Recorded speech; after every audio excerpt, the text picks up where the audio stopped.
The woman on the other side of the fence smiled, as if she belonged there. Her heel pressed into the soil beside the stone I had not finished setting. Then she lifted her phone and said my name, like it was already hers. I froze with the shovel still in my hands. My chest tightened, not from fear, but from the sudden certainty that, whatever this was, it had already started before I arrived. The wind pushed dry grass against my boots, and for a moment I wondered if leaving the city had been a mistake. I had come back to Clearfield County 3 weeks after my father's funeral. The farm was quiet in the way places get when they have outlived their owners. I grew up here, left at 19, and only returned for holidays and emergencies. Now it was mine. 100 acres of uneven land, a weathered farmhouse, and a barn that leaned just enough to make inspectors nervous. Normal life before that day meant restoring antique furniture and rented workshops and pretending I didn't miss this place. The stone beside me was meant to mark where my father wanted his ashes scattered. Nothing formal, just something solid. That was when the woman appeared, crisp jacket, polished shoes, holding a folder that looked too clean for this road. She did not introduce herself. She told me I was trespassing. She said the land belonged to Briar Hollow Estates. She said there were unpaid dues. She said ownership had transferred while I was unavailable. The words landed calmly, rehearsed, like lines practiced in front of a mirror. I felt something slide into place then, a quiet understanding that this wasn't confusion. It was intention. I asked her to repeat her name. She hesitated for half a breath before answering. That pause mattered more than anything she said next. She stepped back, raised her phone higher, and told someone she felt unsafe. I was still holding the shovel. What I did not tell her was that my normal life before furniture restoration involved reviewing documents for an insurance fraud unit. 8 years of forged signatures, altered timestamps, and people lying with confidence. I learned early that scams rarely announce themselves loudly. They arrive politely and assume you won't look closely. When the sheriff's deputy showed up, the woman's story came out smoothly. Distressed property, aggressive air, community authority. The deputy glanced at my hands, still dirty from digging, then at her folder. He asked me to leave until it could be sorted out. I nodded. Compliance buys time. I drove into town and sat in the truck until my breathing slowed. The risk wasn't just the land. If she established control long enough, she could sell it, fence it, or damage it in ways that would take years to undo. The pressure was immediate and personal. This was where my father taught me to fix engines, where my mother planted trees that now shaded the creek. Losing it would mean more than paperwork. That night, I laid every document I had across the motel bed. Deeds, tax receipts, letters, everything my parents never threw away. One thing bothered me. The woman had known the funeral date. She had known I was away. That meant planning. The next morning, I went to the county office. The clerk on duty had tired eyes and a careful voice. She searched the system twice. There was no record of any homeowners association tied to my property. No liens, no sales. She printed confirmation and slid it across the counter like it was fragile. Outside, my phone buzzed. A voicemail from an unknown number. The same woman, suddenly friendly, suggesting we resolve this without escalation. That shift confirmed it. Pressure first, comfort second. Classic sequence. By noon, a temporary sign appeared at the edge of my driveway. New paint. Bold letters. Private community. I pulled it out of the ground and set it in the truck bed. That action alone could have triggered a different outcome if I hadn't noticed the screws were already stripped. Installed in a hurry, I called an attorney I trusted from a previous case. He listened without interrupting. When I finished, he asked one question. "Did she rush you?" I said yes. He told me to stop answering calls. That afternoon, a truck idled near the barn. 2 men walked the perimeter, measuring tape in hand. They claimed they were assessing safety hazards. No permits. No names. I filmed from a distance. One of them noticed and left early. By evening, a post circulated in a local group online. A warning about a volatile outsider threatening community land. The comments filled quickly. People I had never met discussing me like a rumor. That was the moment the stakes shifted. Reputation could collapse faster than ownership. The turning detail came from something small. A watermark on the document she waived that first day. I enlarged the image on my laptop. The licensing number didn't match the state format. It belonged to a different county entirely. That was enough. I emailed everything to my attorney and the clerk. Then I stopped reacting. No calls, no posts. Silence creates room for mistakes. 2 days later, the woman returned, this time with a demolition notice taped to my barn. 48 hours. Immediate hazard. No inspector name. I didn't argue. I asked her to wait while I retrieved my copy. She smiled again, but it didn't reach her eyes. She was rushing now. At sunrise the next day, I parked my truck in front of the barn doors and set up a camera. When the demolition crew arrived, they asked for permits. She couldn't provide originals. Only copies. They refused to proceed. She raised her voice. They left. That was the moment everything changed. Not because she lost control, but because she realized I wasn't folding. The final call came from the county clerk. An internal review flagged multiple forged filings connected to the same name across 3 states. They asked if I would submit a statement. I stood by the stone again that evening and finished setting it. The land was quiet, not safe yet, but no longer slipping away. The woman did not return that night. What stayed with me wasn't anger. It was clarity. I understood then that this wasn't about defending property. It was about refusing to disappear quietly. Some people count on exhaustion, on grief, on silence. I wiped my hands, looked across the field, and made a decision I would not undo. By morning, the quiet felt staged, like a pause before something loud. I woke early, not from sound, but from the sense that I was already late to something I hadn't agreed to attend. The motel room smelled like stale coffee and disinfectant. I lay still for a minute, listening, letting the pressure settle back into my chest where it had taken up residence. My phone had 11 notifications. 7 missed calls. 4 messages, all from numbers I didn't recognize. The first message was polite. We should talk. There's been a misunderstanding. The second was firmer. You are interfering with a lawful process. The third dropped the pretense. If you keep this up, it will not end well for you. I didn't respond. Silence wasn't avoidance. It was leverage. I drove back to the property just after sunrise. The gate stood open, wider than I'd left it. That detail mattered. People who believe they own something stop bothering with courtesy. A fresh set of tire tracks cut across the gravel. Too shallow to be farm equipment, too clean to be accidental. Inside the house, drawers had been opened and closed again. Not rummaged, checked. Someone looking for something specific, not valuables. I went straight to the study where my father kept records. The lock on the filing cabinet showed a new scratch near the hinge. It hadn't been forced. Someone had a key, or enough time to improvise. That was when I understood the real risk. This wasn't just about claiming ownership. It was about controlling the narrative and the evidence at the same time. If they could erase proof while manufacturing authority, the truth wouldn't matter anymore. I photographed everything.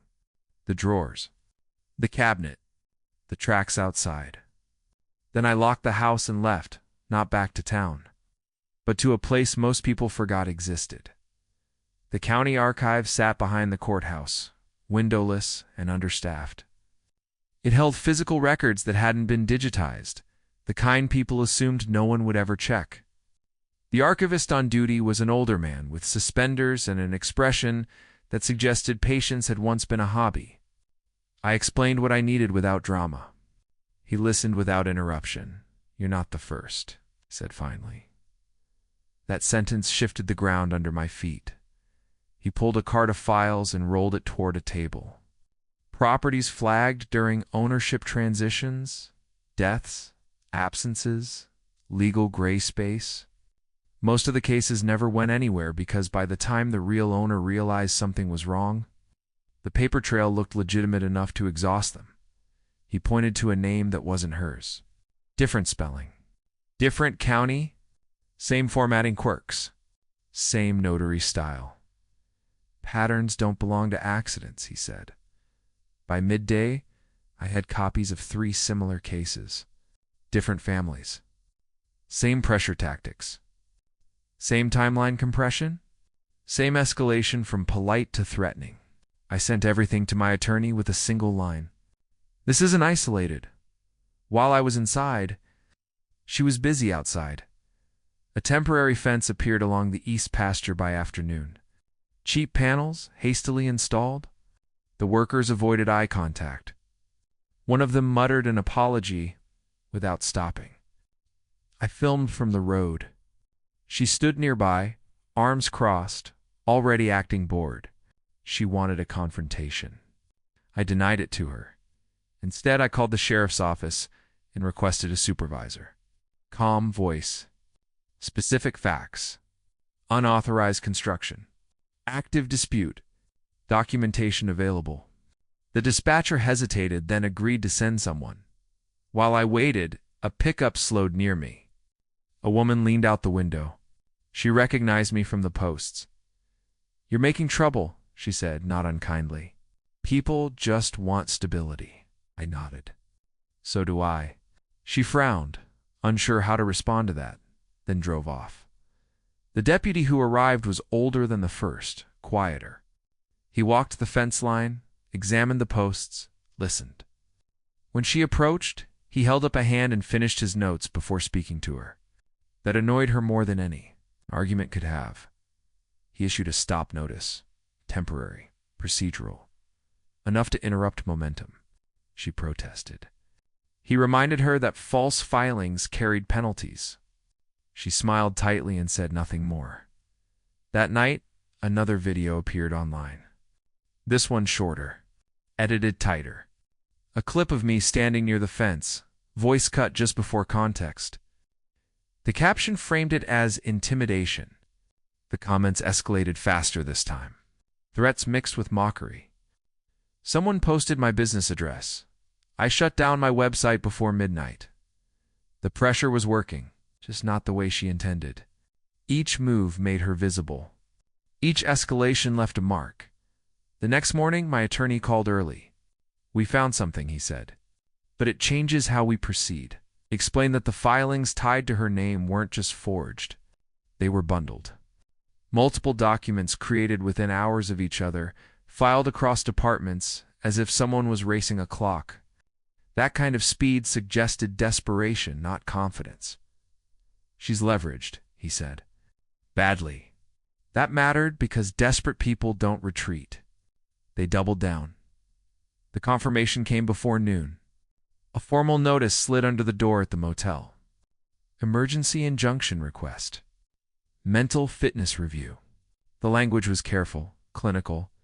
It painted me as unstable, fixated, uncooperative. It cited witness statements from people I'd never met. If granted, it wouldn't end the dispute. It would silence me inside it. I sat on the edge of the bed and let the weight settle. This wasn't a legal maneuver anymore. It was reputational warfare. I called the one person I'd avoided involving until now. My sister listened in silence as I explained. When I finished, she asked one question. "Do you still have the blue notebook?" I did. My father's handwriting. Dates, conversations, names, things he noticed but never needed to act on. I had dismissed it as habit. She hadn't. "Bring it," she said. Now, we met at her kitchen table that afternoon. She spread the notebook open and flipped to a page I'd never read closely. A note about a meeting from years ago, a woman asking about subdivision potential. A refusal. A name written and crossed out. It wasn't hers. But it was close enough to matter. That was the turning point, even if I didn't recognize it fully yet. The moment the past reached forward and grabbed the present by the collar, by evening I had one clear objective: survive the next hearing intact. I didn't sleep much that night. I organized files instead. Printed duplicates. Labeled drives. Prepared timelines. Not because it would win everything, but because it would prevent ERAs. Or at dawn, I returned to the property. The fence was gone. The posts lay stacked neatly, like a concession offered without apology. She was adapting. I walked the perimeter slowly, noting what had changed and what hadn't. The barn still stood. The stone remained undisturbed. The land felt watchful, as if waiting to see whether I would be worthy of it.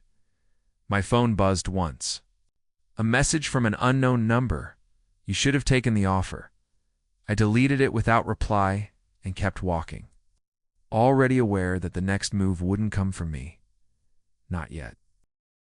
The hearing room was smaller than I expected, more municipal than dramatic, with scuffed floors and chairs that had learned the shape of too many anxious bodies.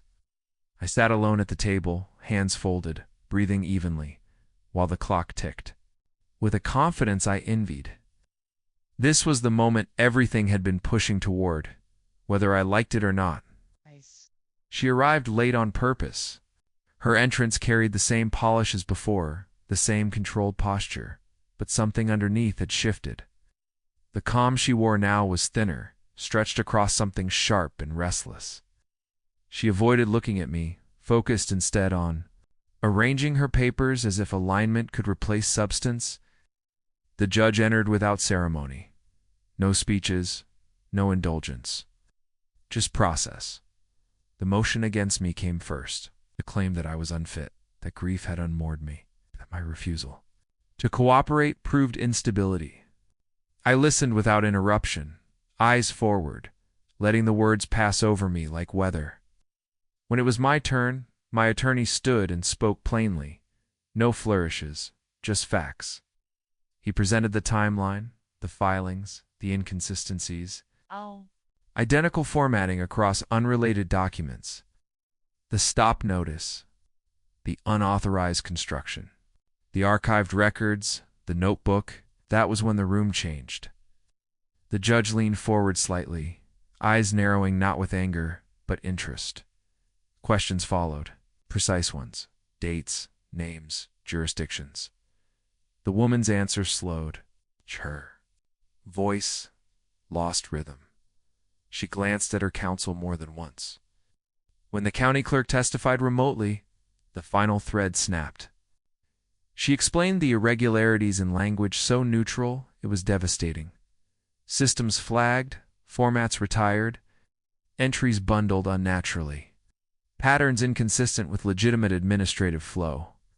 The judge denied the motion against me without hesitation, then he paused.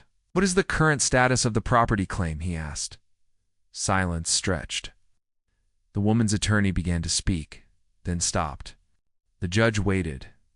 Finally, the truth arrived without ceremony. No verified ownership transfer, no enforceable association, no standing.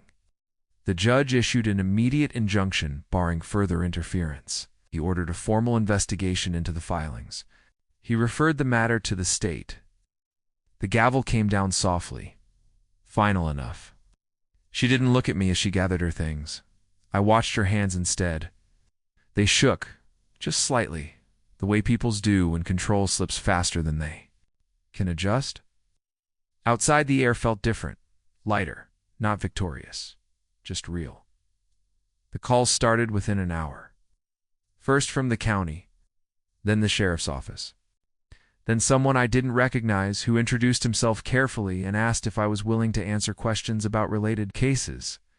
The scope was wider than I had realized. My situation was not unique. It was just early. That night I returned to the house and slept there for the first time since all of this began. The floors creaked the way they always had. The walls held warmth. Nothing felt triumphant, It felt reclaimed. The following weeks moved quietly, but with momentum. Investigators came and went. Documents traveled between offices. Wait. The woman stopped appearing. Her name surfaced elsewhere instead, attached to questions she could no longer outrun. I reopened my business slowly. Not everything returned. Some clients never did. Others came back with apologies they didn't owe me. I accepted them anyway. Stability rebuilds itself through small agreements. One afternoon, months later, I stood with the county surveyor as he placed new markers along the boundary. He explained the process with care, as if it mattered that I understood. When he finished, he shook my hand and said something simple. People don't usually fight this hard unless it's real. It stayed with me. The barn passed inspection without issue. The fence line remained untouched. The sign never returned.